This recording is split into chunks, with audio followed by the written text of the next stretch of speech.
Hey everybody, welcome to Black Rabbit Craft Works. My name is Matthew. Thank you all for joining me in what is going to be the fourth video on this channel. One full month of posting videos, which I think is pretty darn cool.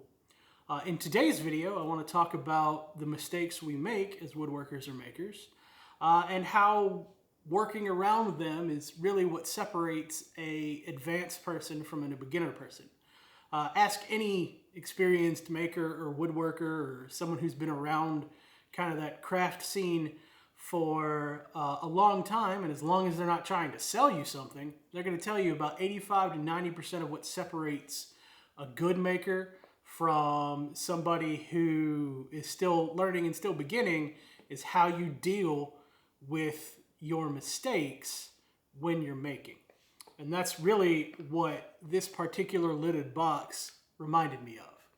So this is a honey locust lidded box. I turned this the other day, and it was definitely an exercise in learning and reminding myself how to handle mistakes, how to deal with mistakes, and not let it get to you when you're crafting something. So today's video is going to be all about digging through those mistakes, talking about kind of the lessons learned while I was turning this, and what it means to deal with those when you're working. So let's get right into it. I'll switch over to the turning process, do a little voiceover work like some sort of real YouTuber, and we'll go from there. The first thing we're going to do is get the blank attached to the lathe.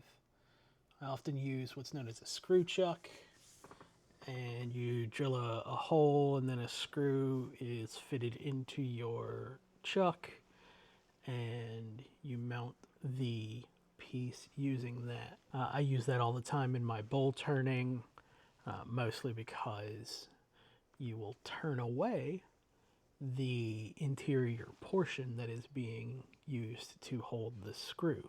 And that's where we get into the first mistake that we made. You'll notice as we continue to turn the outside of this piece that as I'm finishing up the outside here in the next little bit, getting it ready to flip around, the lid is actually going to be the part of the piece that is currently closest to those jaws and has that hole drilled in it for the screw chuck, which means there's going to be a hole in the top of my lid when I turn this around.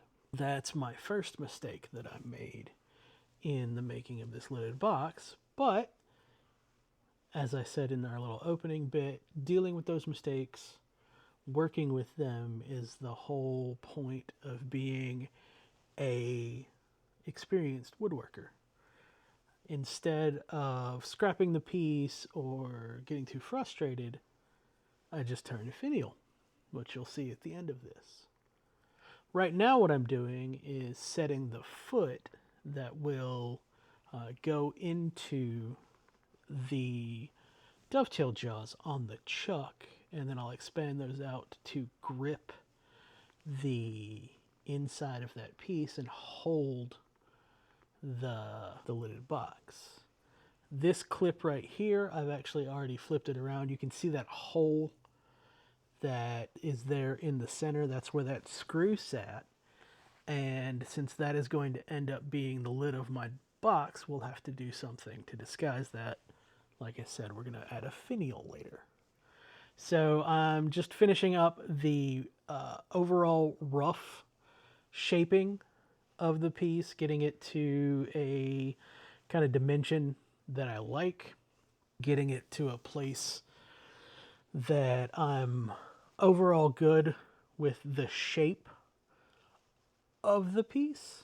And from there, we'll measure out kind of how big we want the lid, and we'll use this Easy Wood parting tool to set our kind of tenon and begin parting off the lid.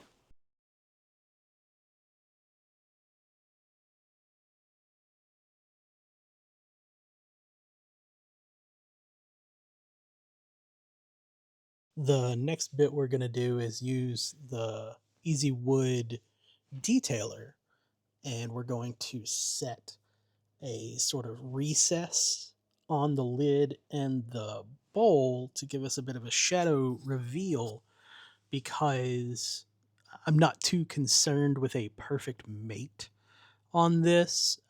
This is mostly a learning experience, remembering how to turn lidded bowls and lidded boxes, as well as just some practice and stuff like that.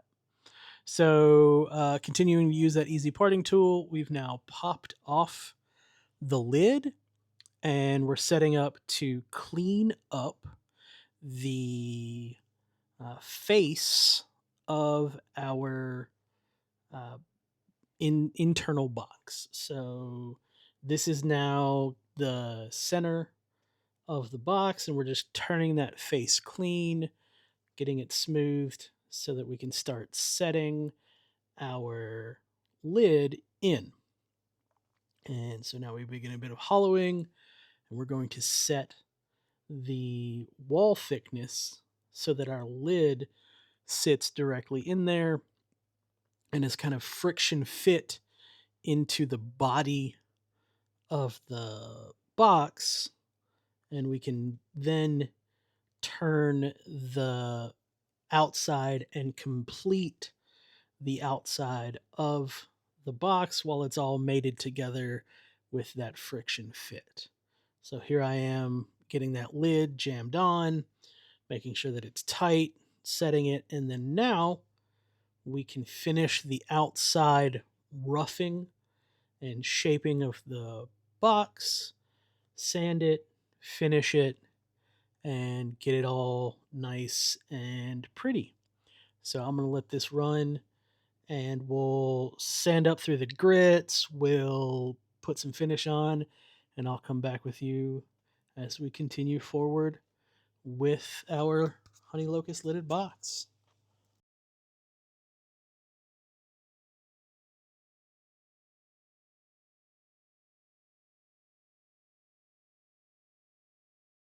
Now we're going to be again our sanding operation. I really enjoy this sort of inertia sander that I'm using. It's the sander that I use the most for my woodworking. This one's a little old and beat up. If you can't tell, it's seen better days and is probably in need of replacement.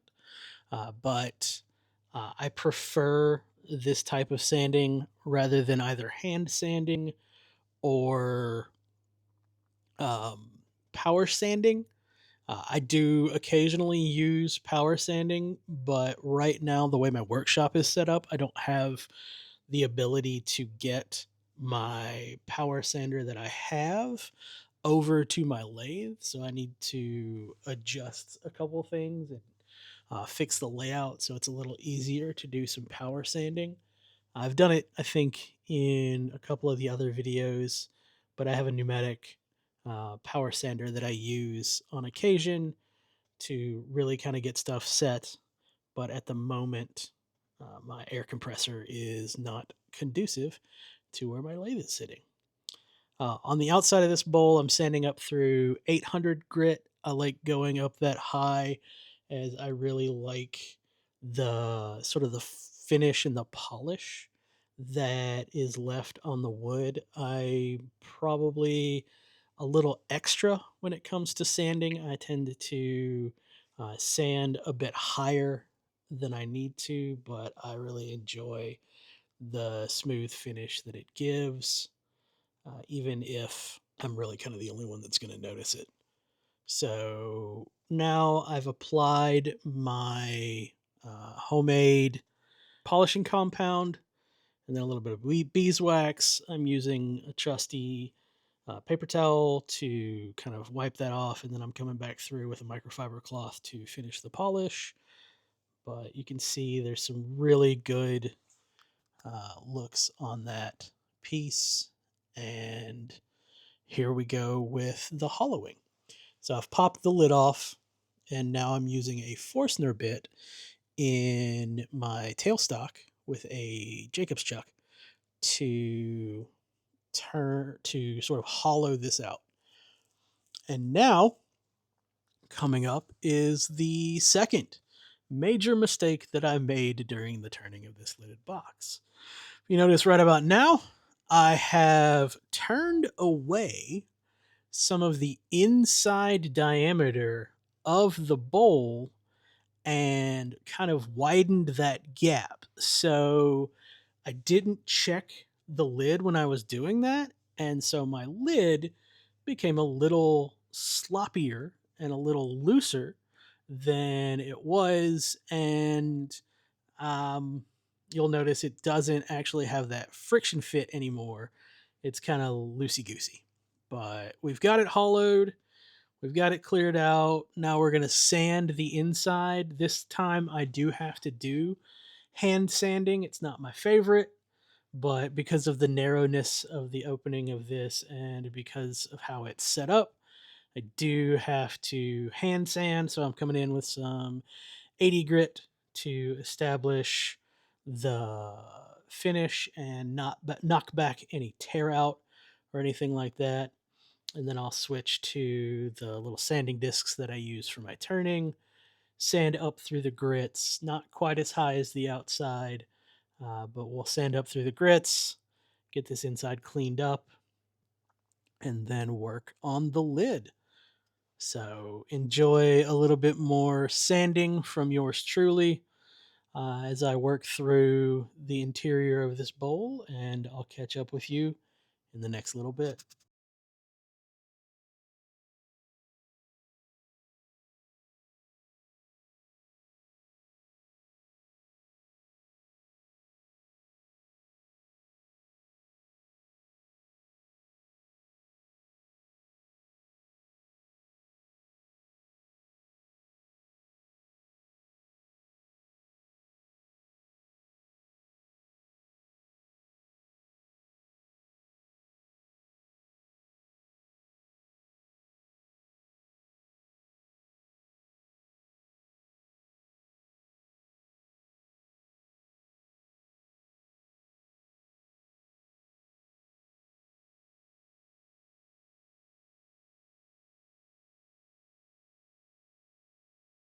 So here we go, adding in some more of that homemade paste wax, uh, sanding polish, and then some beeswax for my finish. Again, cleaning that up with the ever present paper towel and microfiber cloth. I do want to call out that if you've noticed through the course of this video, there's been some struggles with focus. This is still all a learning process, so getting used to everything, figuring stuff out, but we'll make better videos as we go along. And now, with that little pause right there, I think you will see the third mistake that I made during the making of this little lidded box, and that was not only did I turn away the inside rim of the inner box, but now I have turned away my reference lines that were on my lid in a bid to clean it up. And so now I'm going to have to re-establish the lid and the lip that sits into the box. And part of the problem that I've run into is when I reattached the lid to the screw chuck, it didn't sit exactly the same as it did originally. So there's a bit of wobble. So it's not as true as it was originally. But we've cleaned it up, got the tenon set again so it sits in the box. It's not as tight as it was, but it works.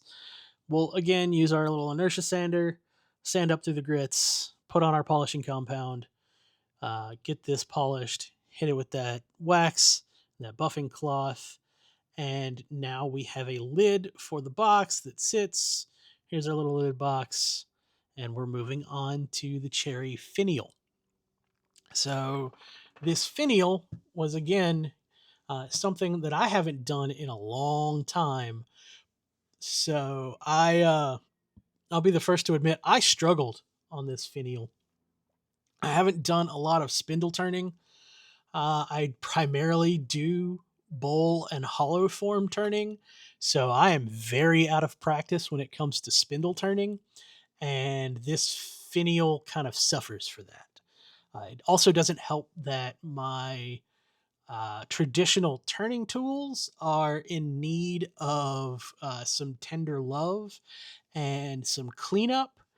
And carbide tools, while useful for a lot of things, aren't the best when it comes to finial turning. You'll notice I establish a shape, I reestablish a shape, I turn it off or I turn it away, I reset it, I switch tools a bunch. I'm using this little easy detailer. I'm using this super tiny spindle gouge that came in a little micro turning set. It actually worked pretty darn well, even though it's, the size of a toothpick. But here I didn't like the way it looked, so I'm turning it off again, trying to go for a more rounded profile. This was a bit of a struggle. Like I said, I don't do a lot of spindle turning. It's something I need to work on more in my turning journey and getting kind of like my turning skills back. I need to reestablish my spindle turning skills, but that's what all of this is for. That's why I'm doing this. It's why I'm making these videos. It's why I'm posting these videos. It's so I can reestablish my skills, get myself back into fine turning form, and explore other projects, explore other parts of my workshop, and really kind of continue my journey as a maker and woodworker. So right now, again, I'm using that super tiny little spindle gouge to set this finial. I think we're at the final form now. I'm just turning away some of the back end of that finial, clearing it out for the little tenon that's going to go into the top of the lid, and then we'll sand it up. We'll apply some finish, and we will be good to go with our finial. Unfortunately, you'll notice it here coming up in the next little bit after I believe the sanding. I accidentally moved my work light here in the next little bit and blocked the camera view. So there we go. There it was. So you missed the end of the finial, and then this is the back end of the bowl itself. Because as I joked when I was turning this and trying to record audio during the turning process, you always want to finish your bottoms. Anytime, if you've ever made a piece and you set it out on a table at a show or an art fair or anything like that, one of the first things that people will inevitably do every single time, and I don't know why, it seems to be some sort of human nature, they will pick up the bowl and look at the bottom. But that is a lidded box in honey locust with a cherry finial. These are some shots of the finished piece. Like I said, this was a study in dealing with your mistakes, learning and growing through the process. And while I don't think this is the finest piece I've ever made, it actually turned out really well. I'm happy with it. I'm proud of it. And I hope to see you in the next one. Thank you so very much. Bye, everybody.